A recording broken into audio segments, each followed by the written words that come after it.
उपचुनाव का बिगुल बज चुका है। 12 सीटों पर चुनाव होने जा रहे हैं और हमारे साथ मौजूद हैं वार्ड नंबर 163 से सुब्रजीत गौतम जी, जो कि भाजपा के प्रत्याशी हैं, उम्मीदवार हैं। सबसे पहले स्वागत है सर हमारे चैनल पर आपका। बहुत बहुत धन्यवाद। सबसे पहले संकट विहार कहा जाता है इस क्षेत्र को, आखिर क्यों, ये एक बड़ा सवाल है। देखिए, इस इलाके में बहुत घनी आबादी रहती है, खास तौर पे निचले तबके के लोग रहते हैं और यहाँ पे बुनियादी सुविधा ही नहीं है। जो फंडामेंटल राइट है, संवैधानिक अधिकार है, राइट टू लाइफ, शुद्ध हवा और जल, आपको यहाँ पानी नहीं दिखा। 11 वर्ष आम आदमी पार्टी की सरकार रही, वो पाइपलाइन तक कनेक्ट नहीं कर पाई। लेकिन अब हमारी सरकार है, दिल्ली में भारतीय जनता पार्टी की सरकार है, ट्रिपल इंजन सरकार है। अब आपको वो फर्क दिखेगा। हमारा इंटेंशन बिल्कुल क्लियर है, एम्बिशन बिल्कुल क्लियर है, क्योंकि मैं खुद पर्सनली मैं बता रहा हूँ, पिछले 15 वर्षों से लगातार सिर्फ एक विषय पे काम कर रहा हूँ, जो है जल का विषय। उसके लिए हमने अब तक 552 के करीब छोटे बड़े धरने दिए हैं, अब तक प्रदर्शन किए हैं हमने। 552 की संख्या है, आप इमेजिन कर, यानी कि आप कैलकुलेट कीजिएगा तो हर हफ्ते मान के चलिए 1-2 ऐसे कार्यक्रम हमने किए सिर्फ पानी के वजह से। जी सुब्रजीत जी, काफी लंबे अरसे से आपने जल की समस्या पर काम किया है, लेकिन इसका परिणाम क्या निकला, ये जनता जरूर जानना चाहिए। इसका परिणाम, आप आज सत्ता भारतीय जनता पार्टी के पास है और आपको मैं एक पेपर है, थोड़ी देर में आपको दिखाऊंगा, उसकी कॉपी आपको दे दूंगा कि अब यहाँ पे दिल्ली सरकार आते ही अभी कितने महीने हुए हैं, अभी तो 1 साल भी नहीं हुआ। अभी इतने महीनों में आपको अंतर दिखेगा कि 50 करोड़ के करीब दिल्ली सरकार बजट एलोकेट कर चुकी है इलाके के लिए। इसके अलावा ये फ्लड एंड रिलीफ डिपार्टमेंट के अधीन आता है। 100 करोड़ का टेंडर पास हो चुका है संगम विहार क्षेत्र के लिए। और मैं ये डॉक्यूमेंट के साथ कहूँगा, आपको थोड़ी देर में मैं डॉक्यूमेंट दे दूंगा, तो आप उस डॉक्यूमेंट को आप अपने मीडिया पे जरूर चलाइएगा। आम आदमी पार्टी के जो विधायक रह चुके प्रकाश जी, उनका कहना है कि बीजेपी ने इस क्षेत्र का इस वार्ड का बेड़ा गर्क करके रख रखा है। 11 साल, आप खुद जनता समझदार है, बेवकूफ़ नहीं है। प्रकाश जारवाल हैं कौन, आप खुद जानते हैं। उसके ऊपर इस इलाके का सबसे बड़ा टैंकर माफिया, इसके ऊपर मर्डर जैसे आरोप लगे हुए हैं, सुसाइड के आरोप लगे हुए हैं। आपको पता होगा कि एक टैंकर चालक ने सुसाइड कर लिया था क्योंकि उसे कमीशन खोरी के चक्कर में। तो बहुत ऐसी चीज़ें हैं। ऐसा माफिया अगर कहता है कि बेड़ा गर्क कर रखा है, और इससे पहले आप बताइए ना किसके हाथों में था, दिल्ली सरकार, इनकी विधायक, इनका, फिर भी आप इतने निकम्मे थे कि आपने क्षेत्र के लिए कुछ नहीं किया।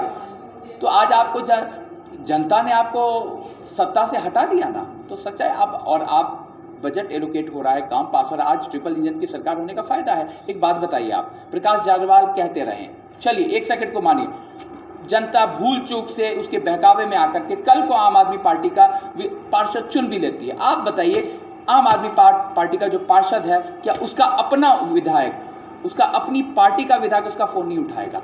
उसके प्रचार में आपको विधायक दिखा नहीं होगा। आप देखिए, आप जाके देखिएगा, उसका दिल्ली सरकार नगर निगम से वो काम करवा नहीं पाएगा, दिल्ली सरकार से काम करवा नहीं पाएगा, केंद्र से काम करवा नहीं पाएगा, फिर वो पूरे साल ढिंडोरा पीटेगा, हमें सरकार अपनी नहीं है। तो ऐसे निकम्मेपन से बेटर है कि आप भारतीय जनता पार्टी का सरकार चुनिए, जहाँ पे तीनों सरकार अपनी है, वहाँ पे हम हर तरीके से बजट लेके आएंगे और क्षेत्र के विकास के लिए काम करेंगे। कांग्रेस के कैंडिडेट को कैसे देखते हैं अपनी पार्टी में? देखिए, वो हमारे चाचा हैं, सुरेश चौधरी, बहुत सीनियर पर्सन है और वो हमारे ही हैं। इससे ज़्यादा क्या कहूँगा। आपने लोकसभा चुनाव में देखा होगा, वो हम पे फूल बरसाए, वापस से हमारे पास ही आपको दिखेंगे। वो तो हमारे चाचा है, उनके बारे में कुछ नहीं कहूँगा, इतना ही। तो चाचा भतीजे की लड़ाई में फाइट कौन जीतेगा?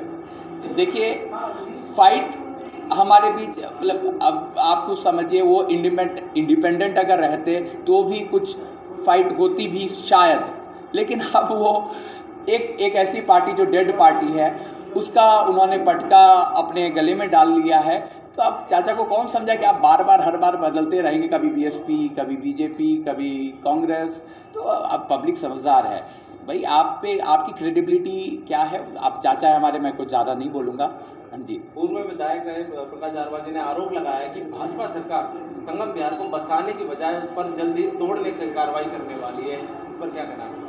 मैं आज आपके सामने कहता हूँ जी, इस इलाके में भाजपा का जब से पार्षद रहा है, एक कहीं पे एक इंच भी अगर किसी का डिमोलिशन हुआ तो आप बताइएगा। मैं क्षेत्र की जनता को चैलेंज करता हूँ, कोई 1 रुपया कोई अगर लेंटर डालने का किसी ने लिया हो तो आप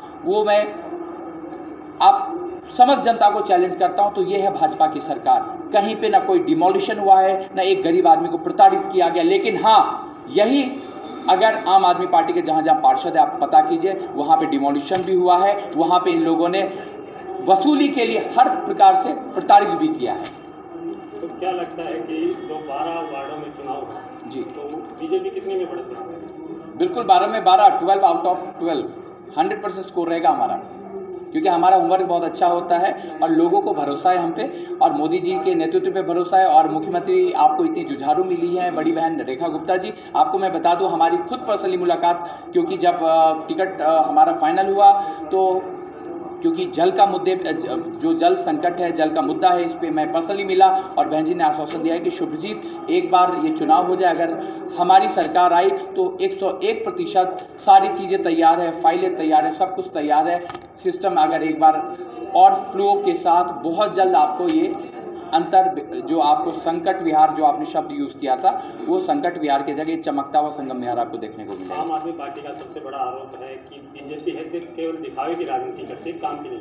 आप कैसे कह सकते हैं? आज विश्व भर में जिस पार्टी का डंका बज रहा है, जनता ऐसे ही पब्लिक, ये तो आप चैलेंज पब्लिक को कर रहे हैं, पब्लिक ऐसे ही वोट दे रही है, पब्लिक ऐसे ही वोट दे रही है, पब्लिक के दम पे भाजपा जीतती है, किसी के रहमो करम पे नहीं जीतती है। भाजपा, हमने काम किया है, हम काम करके दिखाए हैं। आज भारत कितना आगे है, आज दिल्ली कितनी रफ्तार से बढ़ रहा है। इतने साल में 11 वर्षों में इन्होंने यमुना तक की सफाई तक शुरू नहीं किया था, आज आपको वहाँ पे अंतर दिख रहा है। प्रदूषण के स्तर में आपको अंतर दिखा है, हर एक क्षेत्र में अंतर दिखा है। पानी की जो पहले किल्लत होती थी उसमें काफ़ी सुधार आया, जबकि अभी 1 साल पूरा नहीं हुआ, तो आप तुलना ही नहीं कर सकते। We are highly professional people, हमारे यहाँ आपको एक डिसिप्लिन दिखेगा। तो हम काम जो भी करते हैं डिसिप्लिन के साथ करते हैं और संकल्प के साथ करते हैं। हमारा उद्देश्य सिर्फ राष्ट्र सेवा है, सनातन सेवा है, और वो हम करेंगे। आप पहले भी वार्ड में रहे हैं जी, और पहले और अब मुख्य समस्या क्या क्या इस वार्ड की देखने को मिलती है? देखिए, मुख्य तौर पे यहाँ पे सबसे बड़ी जो समस्या है वो जल की समस्या है, और उसको हम 101% उसका निदान होगा। और अभी 24 ट्यूबवेल हम लोगों ने, बोरवेल जो है वो हमने पास कराए हैं, और उनमें से कई लग चुके हैं और कई लगने वाले हैं। तो आपको अंतर तो दिखने लगा है। और लोगों के यहाँ टैंकर का फ्लो आप बताइएगा, जो प्राइवेट टैंकर माफिया चल रहा था वो सारा बंद करवा दिया इस सरकार ने, और अब सरकारी टैंकर उनके यहाँ पानी पहुँचा रहा है। तो ये चीज़ें अंतर आपको देखने को मिलेगी। अंत में जनता को क्या मैसेज दें? जनता को यही मैसेज देना चाहूँगा कि एक मध्यम वर्ग के लड़के को अगर पार्टी ने भरोसा जताया है, मुझे खुद लोग कहते हैं कि राजनीति करने के लिए आपका बैंक बैलेंस होना चाहिए, आपके पास एक ऊपर बहुत पहुंच होनी चाहिए। तो ये हमारी ही एक इकलौती पार्टी है जो बिना पहुंच, बिना बैंक बैलेंस वाले किसी एक प्रत्याशी को चुनती है, क्योंकि उसका काम उसने देखा है और शायद कुछ बदलाव लाने की बिल्कुल योजना बना रही, तभी मेरे जैसे एक छोटे से आदमी से कार्यकर्ता को चुना है पार्टी ने। तो आप सभी लोग भी वही भरोसा जताए जो पार्टी ने जताया है हम पे। इतना ही कहूँगा, धन्यवाद।